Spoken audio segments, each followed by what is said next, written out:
घोषणा पत्र समिति के हमारे अध्यक्ष श्री गुलाब चंद जी कटारिया, जिन्होंने पिछले 4 माह से प्रयास करके जिनके नेतृत्व में हम लोगों ने ये कार्यक्रम 27 से अधिक हमने प्रारूप समिति की बैठक आयोजित की और जो प्रयास हुए उसके बारे में अपनी बात करें और माननीय राष्ट्रीय अध्यक्ष जी और वसुंधरा जी का स्वागत करें। माननीय गुलाब स्वराज संकल्प यात्रा को जब हमने प्रारंभ किया और संपूर्ण राजस्थान का चप्पा चप्पा घूमने के बाद, जनता से मिलने के बाद, विभिन्न एजेंसियों के राष्ट्रीय अध्यक्ष जी के कर कमलों के द्वारा आज इस स्वराज संकल्प पत्र का लोकार्पण हो रहा है।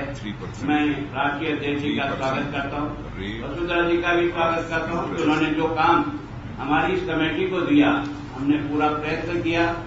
अधिक से अधिक लोग वसुंधरा जी को उसके विमोचन के लिए प्रस्तुत करें और बाकी हमारे मंचासीन पदाधिकारियों को भी विमोचन के लिए उनसे निवेदन है कि प्रक्रिया से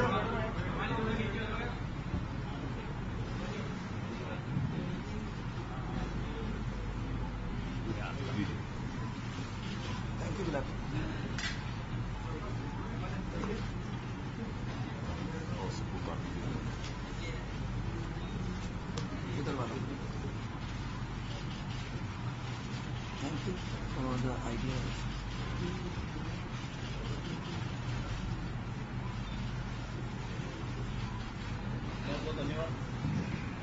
बहुत बहुत धन्यवाद मित्रों। और अब मैं निवेदन करना चाहूंगा कि हमारे राजस्थान प्रदेश उन सबको भी पहुंच जाएगी जिन सब ने इस घोषणा पत्र के समिति के अंदर अपना भाग लिया और एक सुंदर सा घोषणा पत्र आप लोगों के सामने प्रस्तुत किया। मैं सबसे पहले राष्ट्रीय अध्यक्ष श्री राजनाथ सिंह जी का इस स्वराज संकल्प पत्र के विमोचन के अवसर पर स्वागत करती हूं। उनकी उपस्थिति इस बात का पुख्ता प्रमाण है कि भारतीय जनता पार्टी स्वराज के लिए प्रतिबद्ध है।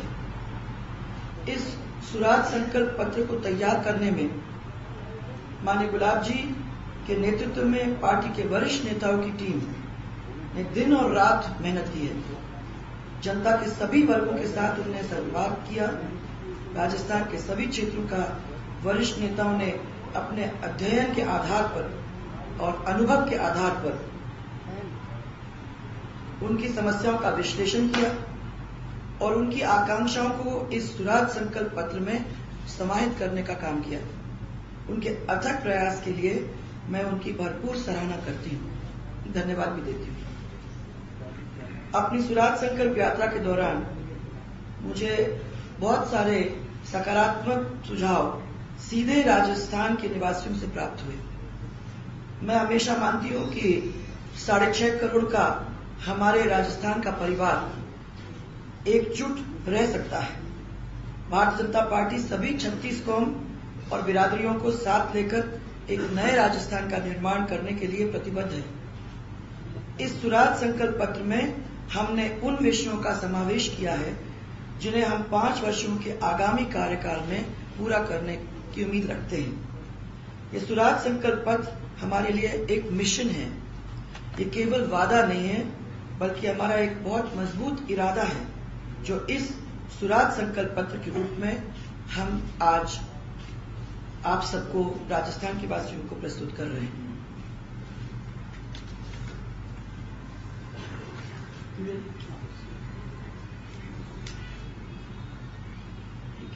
स्वच्छ पेयजल की व्यवस्था की जाएगी। कृषक सुरक्षा अधिनियम, मध्यम वर्ग आयोग का गठन, नौजवानों के लिए 15 लाख नए रोजगार निकाले जाएंगे। टेट की परीक्षा की बाधाओं को दूर किया जाएगा। पंचायती राज को मजबूत किया जाएगा और सदस्यों का मानदेय बढ़ाया जाएगा। महिला और बाल विकास नीति, ग्रामीण स्वास्थ्य के लिए राजस्थान मुख्यमंत्री धनवंतरी योजना, टीएसपी एरिया के महाराणा प्रताप पुलिस बटालियन, पाकिस्तान हिंदू विस्थापितों की शिक्षा और नागरिकता के मामले का समयबद्ध निस्तारण, मंदिर माफी की भूमियों का विधिक प्रावधानों के अंतर्गत समुचित प्रबंधन, विशेष पिछड़ा वर्ग से में 5% गुर्जर, बंजारा, रायका समाज और आर्थिक रूप से पिछड़े वर्ग को आरक्षण, अल्पसंख्यक कल्याण, पिछड़ा वर्ग, विकलांग, पत्रकार कल्याण, वकील कल्याण के लिए विशेष योजना, महिलाओं के स्वावलंबन के लिए भामाशाह योजना को क्रम स्वरूप से लागू किया जाएगा। पर्यटन उद्योग, खनिज, युवा, महिला बाल विकास के लिए विशेष नीतियां बनाई जाएंगी। सैनिक कल्याण बोर्ड की तर्ज पर पुलिस कल्याण बोर्ड बनाया जाएगा। कर्मचारी कल्याण पर विशेष ध्यान दिया जाएगा और समय पर पदोन्नति के अवसर उपलब्ध कराए जाएंगे। गो संवर्धन के लिए गोपालन मंत्रालय, सौर, पवन ऊर्जा व बायोमास में राज्य को अग्रणी बनाया जाएगा। विकलांग व्यक्तियों के लिए विशेष कल्याणकारी योजना होगी। नौजवानों के लिए, ये रिपीट कर रहे हैं तो इसमें दो पॉइंट्स जो मैं इंपॉर्टेंट मानती हूं और जिसको मैं इंक्लूड करना चाहूंगी वो यह है कि किसानों के 1% की दर पर खेती बाड़ी के लिए कृषि ऋण उपलब्ध कराएंगे।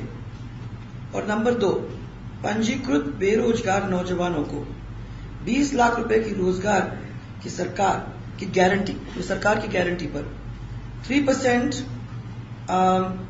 रेट ऑफ इंटरेस्ट के हिसाब से ऋण सुविधा उपलब्ध कराई जाएगी। ये 2 इश्यूज और इम्पोर्टेंट इश्यूज हैं जिनको हमने जोड़ा है और मैं आप लोग को राजस्थान के सब हमारे परिवारजन को ये समर्पित करती हूँ पार्टी की ओर से। आपको बहुत बहुत धन्यवाद। आप यहाँ आए।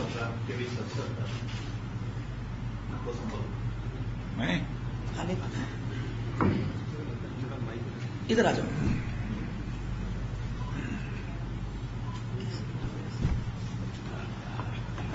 मित्रों, अध्यक्ष का दायित्व संभालने के बाद संभवतः पहली बार सामूहिक रूप से प्रेस के मित्रों से मिल रहा हूं। मेरी तरफ से आप सभी का अभिनंदन है, स्वागत है। और आज से मैं राजस्थान के प्रवास पर हूं। आज 3 सार्वजनिक सभाएं लगी हैं, उसके आगे भी 4 दिन का समय मैंने राजस्थान की कैंपेनिंग के लिए दिया है। आज ये स्वराज संकल्प पत्र यहां की प्रदेश अध्यक्ष और जो प्रोजेक्टेड चीफ मिनिस्टर हैं श्रीमती वसुंधरा राजे जी ने आपके समक्ष प्रस्तुत किया है। मैं यह कहना चाहता हूं कि इसे सामान्य घोषणा पत्र के रूप में नहीं लिया जाना चाहिए। यह हमारा संकल्प है। जो कुछ भी हमने कहा है इसमें अक्षरशः समय सीमा के अंतर्गत उसका पालन हमारी राजस्थान की प्रदेश सरकार करेगी। कुछ अतिरिक्त 2 मुद्दे भी जो किसानों से संबंधित हैं, नौजवानों से संबंधित हैं, उसको वसुंधरा जी ने अपने चुनावी घोषणा पत्र में शामिल किया है। वैसे प्रिंटेड नहीं है दोनों इश्यूज, लेकिन दोनों बहुत ही महत्वपूर्ण हैं। उसे अपने चुनावी ये जो हमारा स्वराज संकल्प पत्र है उसके साथ उसे जोड़ा जाएगा। मैंने ये कहा है कि जो कुछ भी वादा हम लोगों ने किया है उसका अक्षरशः पालन करेंगे, समय सीमा के अंतर्गत पालन करेंगे। यह बात दृढ़ विश्वास के साथ इसलिए हम लोगों ने कहा कि मैं यह महसूस करता हूं कि इस आजाद भारत में कांग्रेस पार्टी ने अपने वर्ड्स और डीड्स, कृति और कथन, करनी और करनी में अंतर होने के कारण भारत की राजनीति और भारत के नेताओं के प्रति जन सामान्य में विश्वास का संकट पैदा किया है। भारतीय जनता पार्टी ने सारे देश में कांग्रेस के द्वारा पैदा किए गए इस विश्वास के संकट को चुनौती के रूप में स्वीकार किया है। इसीलिए जहां जहां भी चुनाव हो रहे हैं, मैंने अपनी सारी प्रदेश इकाइयों को यह कहा है कि वही चीजें अपने संकल्प पत्र में अथवा चुनावी घोषणा पत्र में लिखी जानी चाहिए जिन्हें हम समय सीमा के अंतर्गत पूरा कर सकें। इस समय देश में 5 राज्यों में विधानसभा के चुनाव चल रहे हैं। हम आश्वस्त हैं कि इन 5 राज्यों में 4 राज्यों में निश्चित रूप से भारतीय जनता पार्टी की सरकार बनेगी, मध्य प्रदेश और छत्तीसगढ़। इन 2 राज्यों में भारतीय जनता पार्टी जीत की हैट्रिक बनाने में कामयाबी हासिल करेगी। और राजस्थान और दिल्ली 2 हमारे ऐसे राज्य हैं जिनमें हमारी सरकार बनेगी, ऐसा हम लोगों का विश्वास है। राजस्थान का जहां तक प्रश्न है, यदि राजस्थान की जनता इसके पहले की कांग्रेस गवर्नमेंट की परफॉर्मेंस और श्रीमती वसुंधरा राजे की गवर्नमेंट के परफॉर्मेंस और वसुंधरा राजे जी के बाद की कांग्रेस की गवर्नमेंट के परफॉर्मेंस का कंपैरिजन लोग करेंगे तो स्वाभाविक रूप से इस नतीजे पर पहुंचेंगे कि गुड गवर्नेंस देने वाली यदि कोई पार्टी राजस्थान में है तो वह भारतीय जनता पार्टी है। यह बात अध्यक्ष होने के नाते मैं कह रहा हूं, ऐसा नहीं है, बल्कि बहुत सारी ऐसी सर्वे एजेंसी जिन्होंने भारत में चलने वाली भिन्न भिन्न राजनीतिक पार्टियों की सरकारों के परफॉर्मेंस की जो समीक्षा की है उससे वह सहज रूप से इस नतीजे पर पहुंची है कि गुड गवर्नेंस देने वाली कोई पॉलिटिकल पार्टी इस देश में है तो भारतीय जनता पार्टी है। और वैसे तो कांग्रेस ने जन सामान्य में अपनी विश्वसनीयता, अपनी साख खो दी है। मैं यह भी कहना चाहता हूं कि कांग्रेस पार्टी ने देशवासियों के हौसले को तोड़ा है।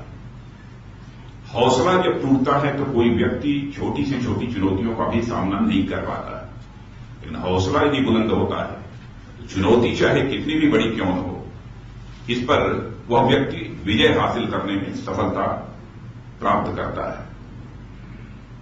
संकट बहुत सारे हैं। जहां तक कांग्रेस की गवर्नमेंट का प्रश्न है, हर मोर्चे पर पूरी तरह से विफल है।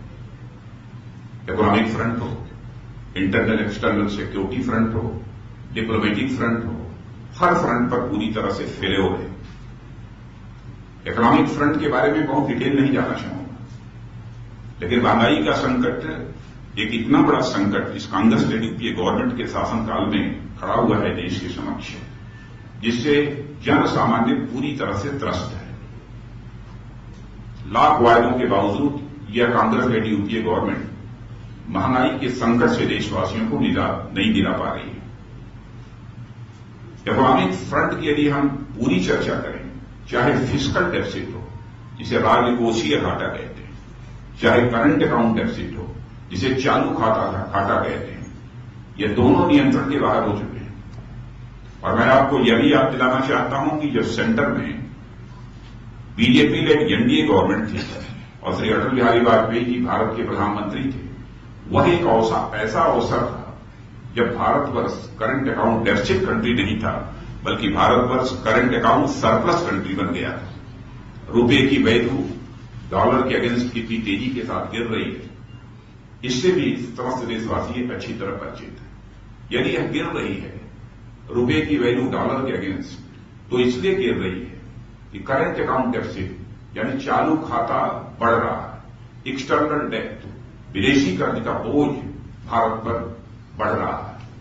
यह सब सारे एक आर्थिक मोर्चे पर जो संकट पैदा हुए हैं, ऐसा नहीं लगता कि यह सरकार उससे इस देश को निजात दिला पाएगी। एक्सटर्नल इंटरनल सिक्योरिटी फ्रंट का जहां तक प्रश्न है, मैं समझता हूं कि नक्सलवाद, आतंकवाद, उग्रवाद, अलगाववाद की समस्याएं देश में निरंतर बढ़ रही हैं। गवर्नमेंट के पास कोई भी एक ऐसा कॉम्प्रिहेंसिव एक्शन प्लान नहीं है ताकि यह सब जो चैलेंजेस देश के सामने हैं उन पर वह विजय हासिल कर सके। और डिप्लोमेटिक फ्रंट की जहां तक बात है, हमारे जितने भी पड़ोसी देश हैं, इन पड़ोसी देशों के साथ जैसे हमारे कार्डियल रिलेशंस होने चाहिए, जैसे मधुर संबंध होने चाहिए, वो किसी के साथ नहीं। मधुर संबंध होने की बात तो दूर, मैं कहना चाहूंगा कि इनके साथ हमारे कटु संबंध हैं। ऐसे हालात, यह कूटनीतिक कुशलता का अभाव है। डिप्लोमेटिक स्किल जो गवर्नमेंट के पास होनी चाहिए, मैं यह मानता हूं कि वह डिप्लोमेटिक स्किल इस गवर्नमेंट के पास नहीं है। पाकिस्तान की सेना के जवान आते हैं, हमारे सेना के जवानों को हमारी ही धरती पर हत्या करके चले जाते हैं, सरकार हाथ पर हाथ धरे बैठी रहती है। चाइना चारों तरफ से भारत को घेरने की कोशिश कर रहा है, लेकिन बार बार बातचीत होने के बाद भी इन सारी समस्याओं का कोई समाधान नहीं निकल पा रहा है। देश इस समय परिवर्तन चाहता है और देश इस सच्चाई को स्वीकार करता है कि सुशासन देने की सोच यदि किसी पार्टी के पास है, सुशासन देने का संकल्प यदि किसी पार्टी के पास इस देश में है, तो भारतीय जनता पार्टी के पास है। मैं राजस्थान की जनता से भी अपील करना चाहूंगा कि कांग्रेस से इस राजस्थान को मुक्ति दिलाएं और राजस्थान जो देश के बीमारी राज्यों की श्रेणी में आता है, इसे बीमारू राज्यों की श्रेणी से बाहर निकालकर हिंदुस्तान के विकासशील देशों में विकासशील राज्यों की श्रेणी में लाकर खड़ा करें। मुझे पूरा विश्वास है जिसे हमने चीफ मिनिस्ट्रियल कैंडिडेट के रूप में वसुंधरा जी को यहां पर प्रोजेक्ट किया है पार्टी ने, निश्चित रूप से उनके मुख्यमंत्रित्व काल में केवल बीमारू राज्यों की श्रेणी से ही राजस्थान बाहर नहीं आएगा, बल्कि राजस्थान हिंदुस्तान की जो डेवलप्ड स्टेट्स हैं उन डेवलप्ड स्टेट्स की क्यू में आकर खड़ा हो जाएगा, ऐसा मेरा पूरा विश्वास है। धन्यवाद। आप सबको बहुत बहुत धन्यवाद। माननीय अध्यक्ष जी आपको, माननीय वसुंधरा जी।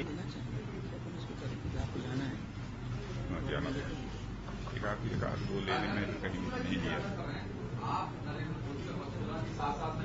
नहीं, ये सभी आवश्यक नहीं है कि सभी स्थानों पर सारे नेता साथ, और चुनाव के दौरान जो कैंपेनिंग होती है, कैंपेनिंग में इतनी सार्वजनिक सभाएं करनी होती हैं कि सभी नेता साथ नहीं जा सकते। जैसे मैंने मध्य प्रदेश का दौरा किया, छत्तीसगढ़ का दौरा किया, तो प्रारंभ की 1-2 सभाओं में तो मैं समझता हूं कि मैं भी था, चीफ मिनिस्टर भी थे, मोदी जी भी थे, और राजस्थान में भी हम लोग साथ थे। लेकिन जहां पर इतनी इंटेंसिव कैंपेनिंग करनी है सारे राज्य में, तो यह संभव नहीं है कि सभी लोग साथ रह पाएं।